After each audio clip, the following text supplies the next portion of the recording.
For better or worse, you might find that you're thrust into a loved one's probate, and you probably want to know how the whole process works in California.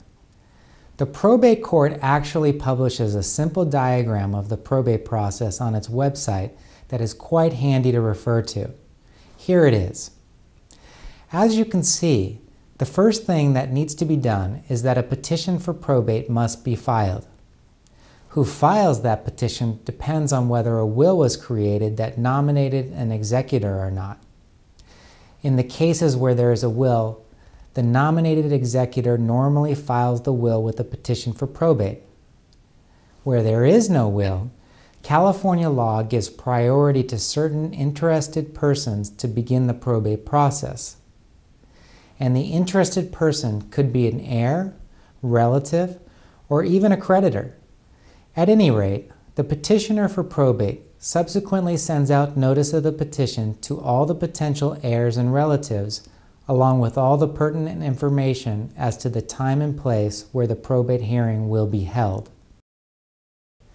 In addition to mailing notice, the petitioner for probate must publish notice of the petition for probate in a newspaper of general circulation where the decedent lived at the time of his or her death.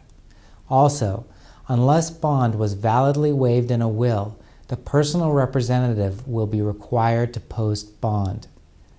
At the time of the initial hearing, any interested party can contest the will or the executor's appointment, but generally where there are no major issues, a judge will grant the order to begin the probate and issue what are called letters to the personal representative.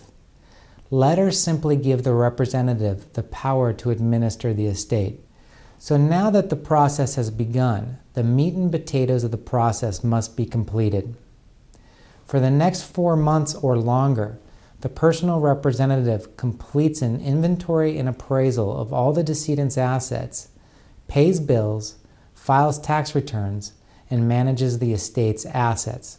Also, the fair market value of the estate's assets must be independently verified by a probate referee that the court appoints.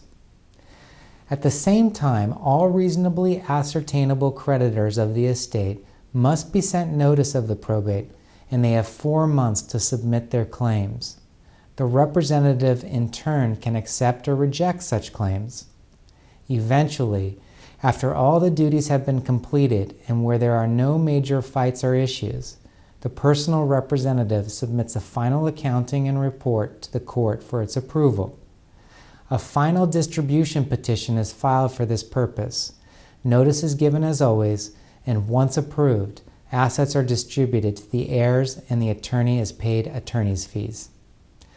Of course, this description is dramatically oversimplified, but should nevertheless at least give you an idea of some of what is involved in a California probate.